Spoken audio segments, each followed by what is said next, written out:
지금 7, 80대 노인들은 뭐냐면 당신들이 젊고 어렸을 때는 그냥 나라가 가난했어. 당장 먹고 살고 자녀들 먹여 살리고 이게 급급하느라고 당신들의 노후 대비를 하지 못했어. 근데 막상 내가 노년이 되고 마니까 나라가 선진국이 되고 다들 고령화 시대가 돼버린 거야. 그러니까 승자의 저주죠. 안녕하세요. 평생 월급의 절반을 저축한 덕분에 나이 52에 조기 퇴직하고 은퇴 생활자로 살고 있는 김민식입니다. 반갑습니다. 저의 노후 준비 첫 시작은 2002년 1월이더라고요. 그때가 제 큰딸 생후 8개월일 때 한창 그 딸 귀엽고 이쁠 때 내가 이 아이를 이렇게 들여다보면서 내가 이 아이를 위해서 내가 할 수 있는 지금 내가 할 수 있는 최선은 무엇일까 고민하다가 개인연금 상품에 가입을 했고요. 매달 이제 얼마씩 이제 급여에서 빼서 연금을 붓기 시작했는데요. 저는 아이를 위해서 부모가 할 수 있는 최선은 노후 대비라고 생각했고요. 그래서 첫째 낳고 제가 시작한 게 개인연금 가입이었고, 둘째, 제가 40에 늦둥이 둘째를 얻었는데요. 정말 막막했습니다. 여러분, 40에 둘째가 생긴다는 건요, 제가 60 정년퇴직 때까지 회사에서 버텨도 얘가 대학을 졸업을 못 하더라고요. 그때 생각한 건 뭐냐면, 나는 이 둘째를 위해서는 나이 60이 넘어서까지 일을 할 수 있는 인생 이모작 준비를 해야겠다라고 생각을 해서 예능 PD에서 드라마 PD로 이직을 하고 나중에 책도 쓰고 강연도 다니고 작가까지 준비하게 된 이유가 둘째 늦둥이였습니다. 결국 제가 개인연금을 붓는 것도 그렇고요, 인생 이모작 준비한 것도 그렇고, 사랑스러운 딸들이 태어나고 아기일 때 아빠로서의 역할을 고민하다 시작하게 된 게 노후 대비입니다. 노후의 최고의 위기는 역시 파산입니다. 많은 사람들이 하고 싶은 걸 하고 사는 인생이 행복한 인생인 줄 아는데 아니에요. 하기 싫은 걸 하지 않는 인생이 진짜 행복한 인생입니다.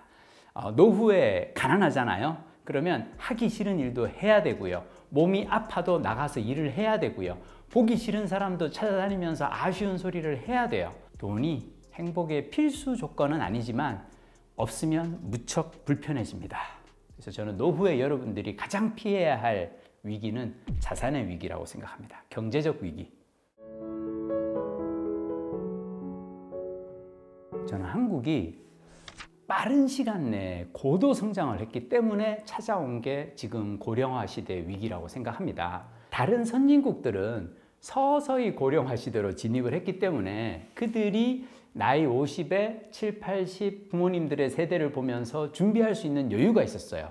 근데 지금 7, 80대 노인들은 뭐냐면 당신들이 젊고 어렸을 때는 그냥 나라가 가난했어. 당장 먹고 살고 자녀들 먹여 살리고 이게 급급하느라고 당신들의 노후 대비를 하지 못했어. 근데 막상 내가 노년이 되고 마니까 나라가 선진국이 되고 다들 고령화 시대가 돼버린 거야. 그러니까 승자의 저주죠. 어떻게 보면 한국 사회가 너무 빠른 시간 내에 후진국에서 시작해서 선진국까지 가다 보니까, 그러니까 우리가 후진국에 살 때 후진국의 마인드는 뭐예요? 미래를 대비하지 않아요. 후진국 사람들은 당장 오늘 내가 먹고 사는 거에 급급하거든. 이렇게 수십 년을 살아왔는데 갑자기 이제 나이 60, 70 넘어서 선진국에서 오래 사는 국민이 되어버린 거야. 근데 노후 대비는 별로 못한 거지. 지금 40대, 50대는 달라요. 이제 우리는 젊어서 한창 경제적 활동을 하는 시기에 우리는 한국 사회가 세계 10위권의 경제대국으로 선정한 걸 알고 이제는 우리가 오래 산다는 걸 알아. 저는 고령화 시대에 대비를 할 수 있는 세대라고 생각하고요. 개인적으로 저는 40대 때 제가 많이 읽은 책들이 있는데 어떤 책들이냐면 일본에서 나온 책들을 저는 많이 읽었어요. 왜 그러냐면 저는 한국 사회가 일본 사회의 고령화를 뒤쫓아가고 있다고 생각했거든요. 그래서 저는 당시에 제가 10년 전에 어떻게 생각했냐면 일본 사회가 지금 현재 겪고 있는 사회적 현상이나 위기를 겪고 진단한 책들을 읽으면 앞으로 10년, 20년 후에 한국 사회에서 무엇을 대비해야 할지를 알 수 있다고 생각을 했고, 10년 전에 제가 읽은 책 중 하나가 일본 NHK에서 나온 노후 파산이라는 책인데요. NHK에서 일본 노인들 가운데 가난하게 불행하게 살고 있는 노인들이 너무 많다. 이들이 왜 노후 파산을 맞게 됐는가? 자, 이제 노후 파산을 막기 위해서는 뭘 해야 되는가라고 책을 이제 썼는데요. 그 책에서 3가지 관리를 얘기를 합니다. 건강관리, 자산관리, 관계관리, 건강해야 하고 그리고 자산이 넉넉해야 하고 그리고 사회적 관계가 풍성해야 노후에 행복한 삶을 살 수 있다. 저는 이 책을 10년 전에 읽고 10년 전부터 저는 이 셋 다 관리를 해야겠다라고 생각을 했고요. 특히 노후 파산을 막기 위해서 우리가 해야 될 일 중 하나는 뭐냐면 자녀 리스크를 좀 관리를 해야 됩니다. 자, 자녀 리스크를 관리한다는 게 뭐냐면 일본과 한국의 공통점이 뭐냐면 우리는 유교 국가고 그래서 아주 가족 내 유대 관계가 끈끈해요. 부모는 자녀를 위해서 희생해야 한다고 생각하고 또 자녀는 부모의 노후를 봉양해야 한다고 생각하고 그러다 보니까 자칫 잘못하면 망할 때 같이 망할 수 있어. 공멸할 수가 있단 말이야. 이걸 피해야 되는데 그래서 저는 최고의 노후 대비는 자녀의 경제적 독립이라고 생각합니다. 지출에 있어서 가장 중요한 항목은 노후 대비예요. 자녀 사교육이 아니라. 여러분 그거 알아요? 비행기 타면은 그 기내 안전 이렇게 그 방송 나오거든요. 그 들어보면 기내에서 갑자기 뭔가 문제가 생겨서 산소 마스크가 이렇게 내려오면 그거를 부모가 먼저 쓰고 그 다음에 자녀를 챙기라고 얘기를 합니다. 이게 왜 그러냐면 생각해봐요. 막 갑자기 막 비행기가 막 갑자기 추락하려고 막 정신없고 막 애가 놀래가지고 막 하는데 애 놀랜 애를 마스크를 씌우려고 이렇게 하다가 애가 막 실갱이를 하다가 부모가 산소 부족으로 쓰러져 버리면은 부모와 자녀 둘 다 목숨이 위험해진다는 거죠. 이게 절대로 이상한 게 아니에요. 어떻게 부모가 자식보다 먼저 살궁리를 하라? 아니에요. 그게 정확한 거예요. 저는 노후 대비도 마찬가지라고 생각해요. 부모가 먼저 나이 70에 나이 80에 부모가 먼저 살아야 여기서 말하는 산다는 건 경제적으로 여유로운 어떤 생활이 보장되어야 자식도 챙길 수 있고 도와줄 수가 있는 거죠. 우리가 10대 이 자식들의 그 사교육에 너무 과도한 투자는 저는 하지 않았으면 좋겠어요. 어떤 분이 그러시더라고요. 이제는 사교육은 투자가 아니라 소비의 관점으로 봐야 된다. 무슨 얘기냐면 소비는 여러분 언제 해요? 여유가 있을 때 하는 겁니다. 전 여러분이 노후 자금 다 이렇게 해놓고, 그러니까 연금, 개인연금 들고, 그리고 여러분의 부동산, 뭐 이렇게 자산을 살 때 빚 없이 뭔가를 사고, 또는 빚이 있으면 빚부터 없애고, 그런 다음에 여유가 있을 때 하는 것이 사교육에 대한 소비인 것 같아요. 제가 얘기 드린 건 이거예요. 공부를 잘하는 애가 효자가 아니고요. 잘하기는 힘들어요. 다 열심히 하기 때문에, 다 열심히 할 때는 잘하기는 힘들거든요. 다만 공부를 열심히 하는 애들은 최소한 이런 얘기는 안 해요. 엄마 나는 공부에 소질이 없으니까 예체능을 한번 해보고 싶어. 배우를 해보고 싶어. 미술을 한번 해보고 싶어. 그런 거 해보고 싶다는 애들은요. 여러분 그 공부를 하는 거는 공교육으로 해결이 되거든요. 근데요 예체능은 무조건 사교육으로 돈을 들여야 돼요. 추가로 돈을 들여야 한다고요. 아이가 너무너무 훌륭해서 학교에서 하는 미술부 동아리 활동만으로 충분히 자신의 예체능에 대한 욕구를 해결할 수 있다고 하면 너무 좋은 거죠. 자, 제가 얘기하는 건 뭐냐면 지금은 그냥 아이가 학교 다닌다고 하면은 그걸로 그냥 감사하게 생각하고 살아야 될 것 같아요. 그리고 내가 어느 날 와서 아빠, 내 주위 애들은 다 영어 잘하는데 나만 영어를 못해. 그래서 나는 이번 여름에 영어 캠프를 한번 가봐야겠어. 필리핀에서 하는 영어 캠프를 보내줘. 나는 아니면 뭐 원어민 회화 수업을 나는 들어야겠어. 애들이 얘기하잖아요. 애들이 얘기한다고 바로 보내주지 마세요. 애가 한 4월 정도 굶고 막 시위하고 학원 안 보내주면은 나는 진짜 아무것도 안 할 거야. 막 그러고 이렇게 때를 쓰면 그 다음에 그냥 마지못해 보내주세요. 그래야 애가 고마운 줄 알아. 자, 절대 하지 말아야 될 건 뭐냐면 아이가 보내달라고 하기 전에 여러분이 먼저 너 영어 유치원부터 한번 다녀볼까? 영어 유치원이 뭐야? 이런 애한테 너는 영어 공부가 필요한 것 같아. 영어 파닉스를 해야 되니까 영어 유치원부터 다녀보자. 초등학교 한 3학년 되는 애한테 너는 말이야 미적분 선행 수업이 필요해. 수학은 선행이 가장 중요하거든 라고 하면서 초등학생한테 중학교 선행학 아니 뭐 애가 원하면 해주세요. 근데 애가 원하지 않는데 부모가 먼저 나서서 사교육을 권하는 거 저는 이거는 두 가지 면에서 낭비라고 생각해요. 하나는 부모의 돈, 또 하나는 아이의 시간. 둘 다 엄청 소중한 자원이거든요. 아이에게는요, 여유로운 시간이 필요해요. 놀이가 필요해요. 놀이를 통해서 아이들은 성장하거든요. 근데 아이가 놀 수 있는 시간, 그리고 부모가 노후 대비를 할 수 있는 돈, 이 두 가지를 낭비하는 게 저는 과도한 사교육에 대한 투자라고 생각합니다. 저는 우리가 항상 과거의 성공의 기억에 매몰되어 있다고 생각하거든요. 지난 수십 년 동안 항상 부동산 불패 그 신화 속에 우리는 살아왔었고 실제로 항상 부동산 올라왔었고 근데 그게요 그렇게 됐던 유일한 이유는 딱 하나예요. 인구가 짧은 시간 동안 엄청나게 많이 늘어났잖아요. 사람은 늘어나는데 사람들이 살 수 있는 공간은 한정적이다 보니까 이게 늘어난 건데 근데 앞으로는 인구가 줄어든단 말이야. 이 시대에도 과연 똑같이 될까? 모르겠어요. 근데 저는 노후 부동산 리스크를 어떻게 대처할 것인가? 제가 최근에 들은 되게 안타까운 사연이 하나 있어요. 어떤 부모님이 집이 두 채래요. 한 채에선 사시고 한 채에서는 세 받아서 이렇게 그걸로 생활비하고 살고 있다가 이 둘 중에 한 채가 재개발에 들어간 거지. 근데 사실은 좋은 소식이잖아요. 재개발이 됐다는 거는 가격을 올릴 수 있는. 자, 근데 문제는 이 집 재개발을 하면서 재건축 분담금을 한 2억 정도를 내야 되는데 그 돈은 없어. 그리고 이 집에서는 나와서 이제 세 주던 집에 들어가서 살게 되니까 이제 월세 주던 그 생활비 나오던 집이 또 없어졌어. 가난해진 거예요. 집이 두 채인데 가난하다니까. 그래서 이 부모들이 자식들에게 손을 벌리면서 생활비를 어떻게든 걸 해야 되니까. 근데 저는 이걸 보고 되게 안타깝다고 생각했던 건 뭐냐면 왜 두 채 중에 한 채를 팔 생각을 못했을까?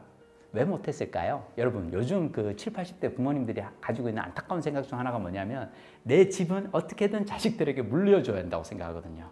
아니에요 여러분. 여러분 집은 여러분이 노후에 그냥 쓰다가 그걸 어떻게든 처분하고 돈으로 바꿔서 그 돈을 처분하고 그걸로 생활비를 하다가 살다가 가셔야 되는 돈이에요. 그거를 끝끝내 붙들고 있다 보면은 여러분도 가난해지고 여러분의 자녀들도 그것 때문에 경제적 어떤 스트레스를 받게 되거든요. 무엇보다도 저는 여러분 70, 80대들이 집을 자꾸 내놓고 팔아야 한다고 생각합니다. 그래야 젊은 세대들이 살 집이 늘어나요.